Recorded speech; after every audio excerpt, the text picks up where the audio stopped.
A walk in Amnesia. That morning my wife and I said our usual goodbyes. She left her second cup of tea, and she followed me to the front door. She did this every day. She took from my coat a hair which was not there, and she told me to be careful. She always did this. I closed the door, and she went back to her tea. I am a lawyer and I work very hard. My friend, Dr. Volney, told me not to work so hard. You'll be ill, he said. A lot of people who work too hard get very tired, and suddenly they forget who they are. They can't remember anything. It's called amnesia. You need a change and a rest. But I do rest, I replied. On Thursday nights my wife and I play a game of cards, and on Sundays she reads me her weekly letter from her mother. That morning, when I was walking to work, I thought about Dr. Volney's words. I was feeling very well and pleased with life. When I woke up, I was on a train and feeling very uncomfortable after a long sleep. I sat back in my seat and I tried to think. After a long time, I said to myself, I must have a name. I looked in my pockets. No letter. No papers. Nothing with my name on. But I found $3,000. I must be someone, I thought. The train was crowded with men who were all very friendly. One of them came and sat next to me. Hi. My name's R.P. Boulder, Boulder & Son, from Missouri. You're going to the meeting in New York, of course? What's your name? I had to reply to him, so I said quickly, Edward Pinkhammer from Cornopolis, Kansas. He was reading a newspaper, but every few minutes he looked up from it to talk to me. I understood from his conversation that he was a druggist, and he thought that I was a druggist, too. Are all these men druggists? I asked. Yes, they are, he answered. Like us, they're all going to the yearly meeting in New York. After a time, he held out his newspaper to me.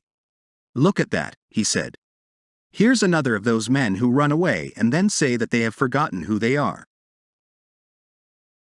A man gets tired of his business and his family, and he wants to have a good time. He goes away somewhere, and when they find him, he says that he doesn't know who he is and that he can't remember anything. I took the paper and read this. Denver, June 12. Elwyn C. Belford, an important lawyer in the town, left home 3 days ago and has not come back. Just before he left, he took out a lot of money from his bank. Nobody has seen him since that day. He is a quiet man who enjoys his work and is happily married. But Mr. Belford works very hard, and it is possible that he has amnesia.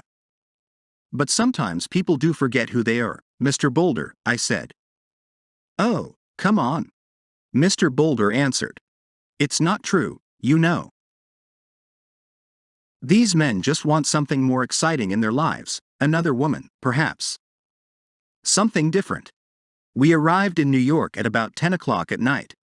I took a taxi to a hotel, and I wrote the name, Edward Pinkhammer, in the hotel book. Suddenly I felt wild and happy, I was free. A man without a name can do anything. The young man behind the desk at the hotel looked at me a little strangely. I had no suitcase. I'm here for the druggist's meeting, I said. My suitcase is lost. I took out some money and gave it to him. The next day I bought a suitcase and some clothes and I began to live the life of Edward Pinkhammer. I didn't try to remember who or what I was. The next few days in Manhattan were wonderful. The theaters, the gardens, the music, the restaurants, the nightlife, the beautiful girls. And during this time I learned something very important. If you want to be happy, you must be free. Sometimes I went to quiet, expensive restaurants with soft music. Sometimes I went on the river in boats full of noisy young men and their girlfriends. And then there was Broadway, with its theaters and bright lights.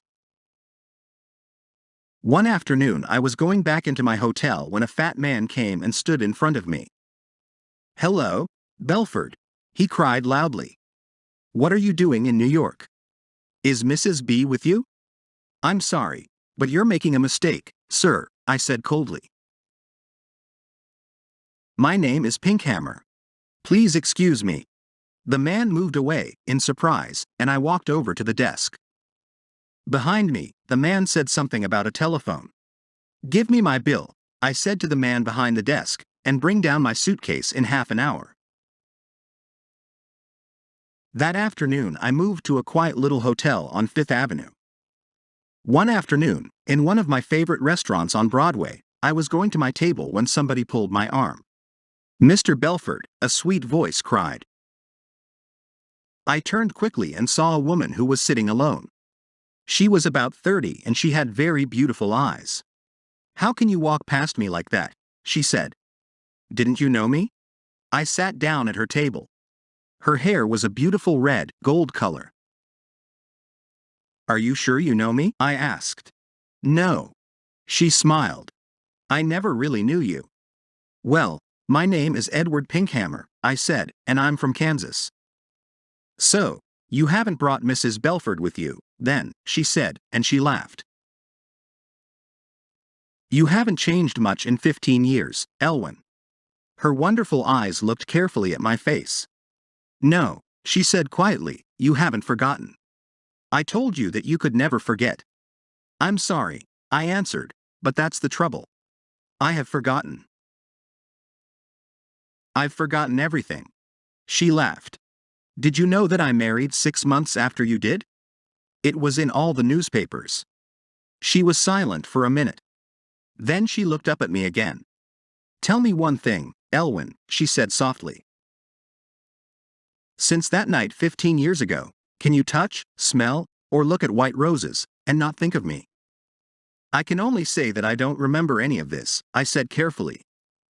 I'm very sorry. I tried to look away from her. She smiled and stood up to leave. Then she held out her hand to me, and I took it for a second. Oh yes, you remember, she said, with a sweet, unhappy smile. Goodbye, Elwyn Belford. That night I went to the theater, and when I returned to my hotel, a quiet man in dark clothes was waiting for me. Mr. Pinkhammer, he said, can I speak with you for a minute? There's a room here. I followed him into a small room. A man and a woman were there. The woman was still beautiful, but her face was unhappy and tired. I liked everything about her. The man, who was about 40, came to meet me. Belford, he said, I'm happy to see you again. I told you that you were working too hard. Now you can come home with us. You'll soon be all right. My name, I said, is Edward Pinkhammer. I've never seen you before in my life. The woman cried out, Oh, Elwyn. Elwyn. I'm your wife. She put her arms round me, but I pushed them away. Oh, Dr. Volney. What is the matter with him? The woman cried. Go to your room, the doctor said to her. He'll soon be well again. The woman left, and so did the man in the dark clothes. The man who was a doctor turned to me and said quietly, Listen. Your name is not Edward Pinkhammer. I know that, I replied, but a man must have a name. Why not Pinkhammer? Your name, the doctor said, is Elwyn Belford. You are one of the best lawyers in Denver, and that woman is your wife. She's a very fine woman, I said, after a minute. I love the color of her hair. She's a very good wife, the doctor replied. When you left 2 weeks ago, she was very unhappy. Then we had a telephone call from a man who saw you in a hotel here. I think I remember him, I said. He called me Belford. Excuse me, but who are you? I'm Bobby Volney. I've been your friend for 20 years, and your doctor for 15 years. Elwyn, try to remember. You say you're a doctor, I said.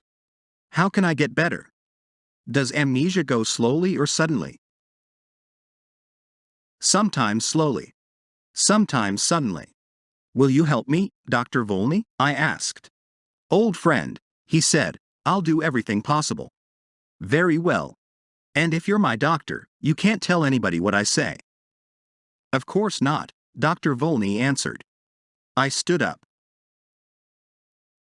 There were some white roses on the table. I went over to the table, picked up the roses and threw them far out of the window. Then I sat down again. I think it will be best, Bobby, I said, to get better suddenly.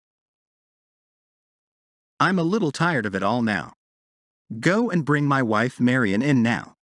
But, oh, doctor, I said with a happy smile. Oh, my good old friend. It was wonderful,